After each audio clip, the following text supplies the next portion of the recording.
So at the weekend, I was watching the Women's FA Cup final between Chelsea and United. Before the game, it was implied that Chelsea are the most successful side. Now, whilst that's true in the context of the last 10 years, in the context of all time, that's incorrect. Because if you've been watching women's football before WSL, you'll find that it's Arsenal women that are the most successful team, or the most successful club rather, having won the most league titles, which is 15, not 3. They've also won the most FA Cups, which is in double digits, and they've won the most league cups as well. And they're the only British, not English, they're the only British side to have won a European Cup, which they last won in 2007. So just check your facts before you say things like Chelsea are the most successful side, because they're not. That tag belongs to Arsenal women. And to finish this video off, I'll just say this. Women's football wasn't invented in 2011. You know, there's a saying in the men's game, how we say, like, football wasn't invented in 1992, when Sky Sports started showing the Premier League and all that in the 90s. It's like that, but with women's football. So, I'll say it again. Women's football wasn't invented in 2011. Yeah, so another thing is the dominance of the Big Four. We've got to address the elephant in the room. Like, it's just the same 3 clubs get into the cup finals every year. The Chelseas, the Uniteds, the Arsenals, Chelsea, Man Cities. It's just the same few every year. Like, I can't remember a year since the WSL where any of those 4 haven't reached a cup final or even won a cup. I honestly can't remember.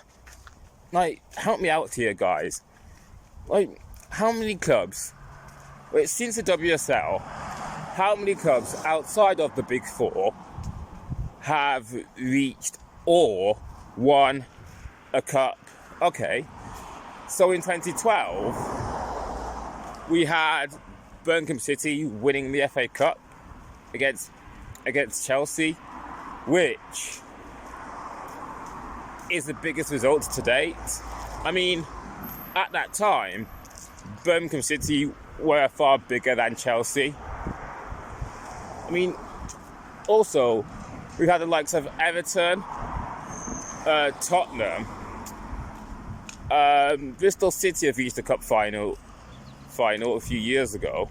I think there was a League Cup final some years ago, I can't remember. But anyway, yeah, we need to address the Big Four dominance. And it's all well and good complaining that the Big Four are dominating women's football. But why are they? It's because the men's side are putting in the money for their women's clubs to be good. And the other 8 clubs rather, have got to put their money where their mouth is. I think that's the right expression. Can't see me, hang on. So what I'm trying to say is, the other clubs that are following, the other 8 clubs, they've got to finance their women's sides well. So we won't just see the Big Four dominating always. Like, who wouldn't want to see an Aston Villa or a Brighton at a cup final? We saw Tottenham Hotspur in a cup final last year, but things like that has got to happen more often. I mean, look at the men's game. I mean, Leicester City won the FA Cup just 4 years ago. Even then, we've seen Crystal Palace have just won the FA Cup. Newcastle United won the League Cup. Like, why can't things like that happen in the women's game? Well, things like that can happen in the women's game, but only if the men's side put in the funds for that women's side to be competitive. Because for me, the WSL is a 4+8 league, not a 12-team league.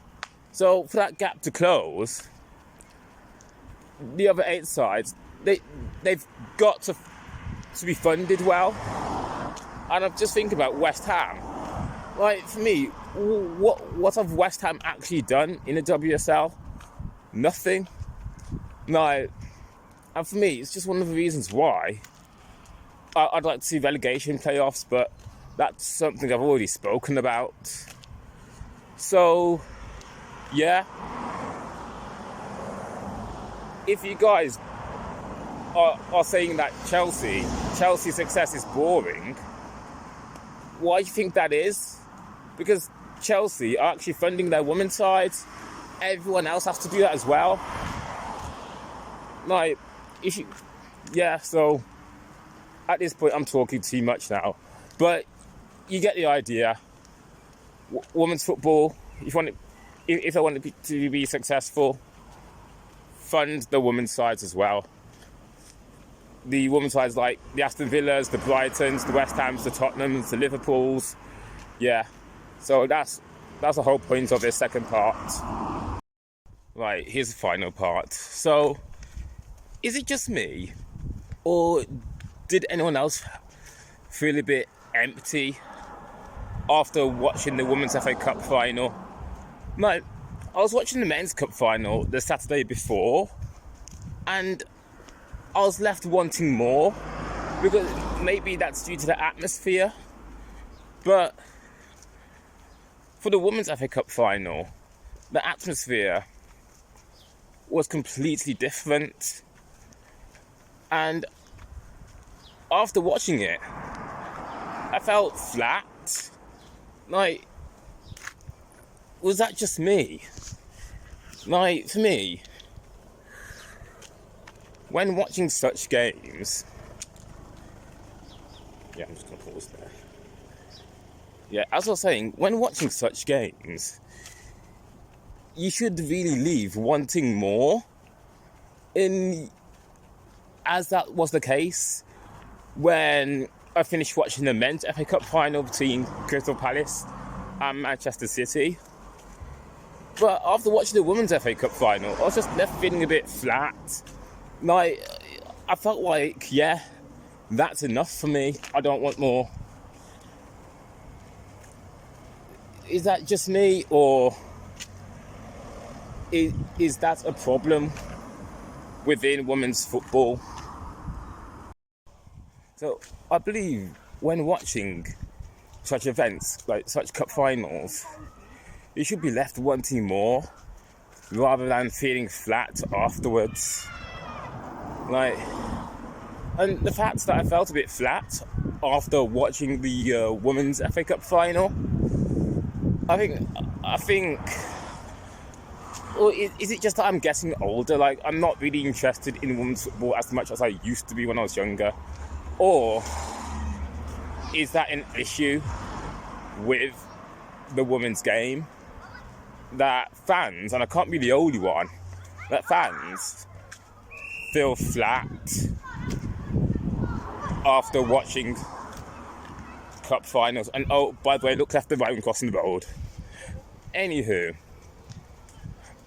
yeah, I just felt a bit meh. Like, what can women's football do to ensure that fans walk out of FA Cup finals wanting more? And I'm just thinking about the atmosphere at the Women's FA Cup final, and it was completely different to the Men's Cup final. Like, why was that?